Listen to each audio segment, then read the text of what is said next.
Hey everyone, welcome back to yet another league starter, and for once it is not a shadow, though it is still a damage over time build. Anyways, we are gonna do a bleeding spectral shield throw as a gladiator. And I know, a spectral shield throw as a starter? Are you mad or something? Well, it isn't actually gonna be that hard, and the reason as to why is actually due to the way we are playing with it, which is bleeding as a gladiator. We don't really need to rely on attack mods, damage conversions, specific influences, etc. However, we do need a relatively thick shield, because a spectral shield throws damage does rely on the armor of your equipped shield to scale off its base damage, which happens to be physical damage, and bleeding scales off that very same phys damage. The harder the shield hits, the larger the bleed is gonna be. Now, there's a lot more to this build that is gonna sound a bit unorthodox, but don't worry, it is actually quite strong, and in general, I doubt that you'll have a hard time getting him up, but we'll go there in a bit. So, before we actually begin this starter guide, if you are new around here and you enjoy the content, be sure to hit that subscribe button, otherwise a rating and a comment help us defeat the YouTube algorithm. And now, let us jump into the character himself. Okay, so first we gotta talk about the skill tree, and this is a level 92 gladiator. So I recommend that you push to this level so that you can take every single notable that I've taken on the skill tree to scale off your damage and defenses on the character. And we are playing as a gladiator so that we can have versatile combatant for the equal chance to block both spell damage and attack damage. And we also want to take the right side of his ascendancy for the bleeding stuff, especially blood in the eyes to maim enemies that are bleeding and also detonate enemies that are bleeding, especially to deal with undead effects and the like. Besides that, we are gonna rush the left side of the skill tree so that we can have Unwavering Stance to be stun immune and also Call to Arms to make Enduring Cry instant. Even though Enduring Cry is gonna have an 8-second cooldown nerf, thanks to Escalation and Second Wind we can reduce that to like 5 to 6 seconds, which should be more than enough to maintain our buff with Enduring Cry and the endurance charges. Besides that, you're gonna be taking life, some bleed modifiers on the way, some shield modifiers, Crimson Dance, which is absolutely mandatory, especially against enemies that don't move, and also the bleed stuff on the way. We also take some more life over here, the Jewel Socket, Dirty Techniques for more phys damage over time multiplier stuff, and also we take Retaliation over here on the downward side of the skill tree, because that gives us some additional damage while wearing a shield. And we also take these things around the ranger starting area, Precise Interception, Heart of Oak, the life, more life, the Jewel Socket, because at the end of the day we do need some dexterity and these guys over here give us enough damage to be worth in the end. And we also take Command of Steel to be able to get some additional block chance and also some damage by having enough block chance. And we're also going to be allocating this Jewel Socket over here to have Divide and Conquer, because Divide and Conquer is absolutely mandatory, especially for clearing maps, as that's going to make Spectral Shield Throw feel a little bit more fluid, and even though it is worthless for single target, this is mandatory regardless of whatever you think. So make sure you take this Jewel Socket over here and you put Divide and Conquer as soon as possible. Finally, there is a large cluster jewel setup, and I recommend that you absolutely invest into this, regardless of how expensive it ends up being at the beginning, because we want to have 2 medium cluster jewels with compound injury. And compound injury is going to make it so that we deal increased damage with bleeding against maimed enemies, and since we are maiming enemies that are bleeding thanks to blood in the eyes, that is going to increase our bleed damage by a lot. And this is why this setup over here is absolutely mandatory. For the large cluster jewel, the nodes are kinda irrelevant. Whatever you wanna be able to allocate is okay, maybe some life leech, maybe some more damage. It is gonna be up to you, but at the end of the day, it is mandatory to have 2 medium cluster jewels with compound injury. You know, with 5 points at most, so that you can avoid overspending points, and the large cluster jewel with 8 passives at most, so that you can avoid overspending points. But yeah, that's gonna be it for the skill tree portion of the video, and now we are gonna talk about the gear that the character is wearing. Okay, so for the body armor that the character is wearing, we require a body armor that has evasion as either the base or a hybrid between armor and evasion, because we need 4 green sockets. If we do not get a base with those, it is gonna be close to impossible to roll the colors we need, and we do not want that, so pay attention to that fact. Besides that, we need as much life and resistances as possible, and if you can get something better than mine, go ahead and do that.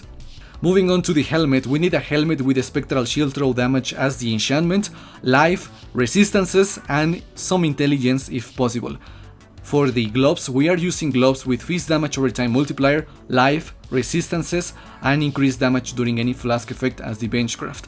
Try to get something as close to mine, and if possible, better roll on the fist damage over time multiplier. For the amulet, we need one that has life, a resist or 2, fist damage over time multiplier, and try to get a base that has intelligence, because we require that. And if possible, fist damage to attacks, but if you can't, do not sweat it. And we are gonna allocate cleaving for some additional damage with bleeding. The first ring has a resist or 2, life, vulnerability on hit, and we are gonna benchcraft negative total mana cost of skills. And the vulnerability on hit is gonna see some changes tomorrow with Heist, so I don't know how good this is gonna be in the long run. If it is bad, then you can avoid using it altogether, but if it is kinda useful, then try to get it here so that you do not have to self-cast it yourself. The other ring, on the other hand, has life, damage with bleeding, and resistances alongside a bench-crafted negative total mana cost of skills. For the belt that we use, we want a Darkness Enthroned because this guy got buffed last league and now gives us 75% increased effect of the socketed jewels, and since we have increased damage over time and a resist and life on them, on both of them, this is gonna help us deal a lot of damage, and it's also gonna be a nice budget option in the long run, which is why we want this guy absolutely mandatory. And to help with the damage, we also use Bubonic Trails with 2 Abyssal Sockets eventually. If you wanna start with a single Abyssal Socket, that should be more than fine, but we wanna use these guys because we are using 3 different types of Abyssal Jewels, and we get 10% increased damage for each type of Abyss Jewel affecting us, so that is also gonna be the reason why we are using Bubonic Trails. And the jewels on this guy have life, resists, and damage over time while holding a shield. Pretty much the exact same thing as the ones on the belt. And finally, for the weapon and the shield, the weapon is pretty much a stat stick. It has damage with bleeding, damage over time, and if possible, damage over time multiplier, and I recommend that you try and corrupt it for Resolute Technique so that you can avoid worrying about accuracy. However, if you cannot get Resolute Technique, by leveling to 94 you should be able to take it on the skill tree, and that should be pretty much the exact same thing, so do not sweat it if you cannot get it on the weapon. And finally, for gear comes the shield, which is pretty much the most important part of this entire character because that is our DPS source, and we need one that has a lot of armor so that we can scale off our hits as high as possible. And in my case, I crafted this guy by acquiring a shield of trade with that amount of flat armor, the hybrid increased armor and stone and block recovery, and I was able to benchcraft the increased armor and then corrupt it via bestiary, and that is how we're gonna keep this cheap. Because something with more armor is probably gonna be expensive at league start, but eventually will become relatively cheap to acquire. So yeah, try to get something as close to this. If you can get a resist or 2 or no resists at all, that is perfectly fine. If you can multi-craft it, that is great. If you can't, do not sweat it. But that is gonna be it for the gear. And for flasks, we use Romi's Concoction, Sulfur Flask, and a Basalt Flask for more damage reduction. And for the gem setups, on the body armor we've got a Spectral Shield Throw linked to Deadly Ailments, Vicious Projectiles, Swift Affliction, Unbound Ailments, and Brutality. If you can get the awakened versions of those gems, go ahead and do that. They are not expensive, only Awakened Brutality is gonna be expensive, the rest of them are not that expensive, which is why I am using them over here, and I know that for a fact because we've been playing this since Metamorph in the channel, and the Awakened gems are not as expensive eventually, especially these guys, so try to invest into those as soon as possible. On the helmet we've got War Banner, Herald of Purity, and Ancestral Protector, and I recommend to try and link Ancestral Protector to MAME. So for example, I am missing MAME over here, but in your case, go ahead and do that. On the weapon, we've got Enduring Cry and Dash linked to Second Wind, and that is gonna be kinda mandatory because Enduring Cry is gonna have an 8 cooldown time tomorrow. So yeah, make sure you link it to Second Wind.